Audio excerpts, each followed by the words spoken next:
Eulalia Yorba was a young woman in San Antonio de Bexar who witnessed the final assault on the Alamo from outside the walls.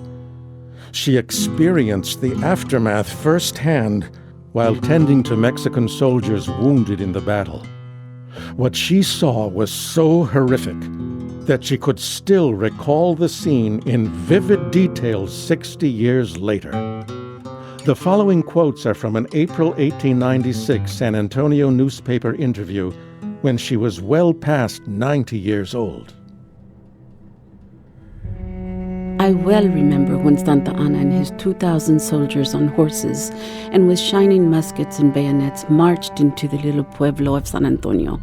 I can never tell the anxiety that we people on the outside felt for that mere handful of men in the old fort.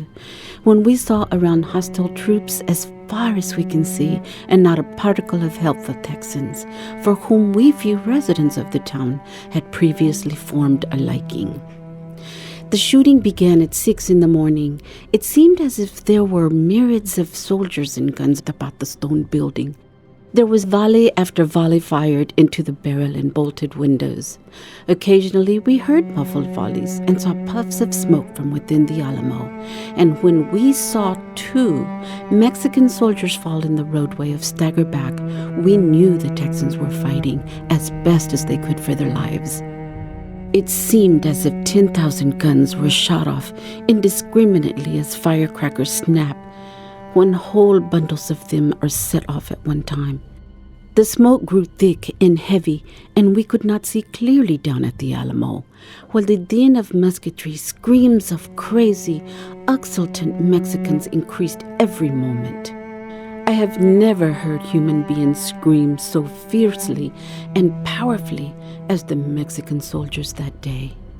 I can compare such screams only to the yell of a mountain panther or lynx in desperate straits. But no one could even tell you the horror of the scene that met our gaze when we were led into the old Alamo. I used to try when I was younger to describe that awful sight, but I never could find sufficient language. Scene of death, and yes, slaughter, for that is what it was. The floor was literally crimson with blood. The stones in the church wall were spotted with blood, and the doors were splintered and battered in. Pools of thick blood were so frequent on the sun-baked earth about the stone building that we had to be careful to avoid stepping in them. The odor was oppressive and sickening, and the simply horrible scene nerved us as nothing else could. The few minutes that we looked upon the corpses all about us gave a picture that has always been as distinct as one before my very eyes. So thick were the bodies of the dead that we had to step over them.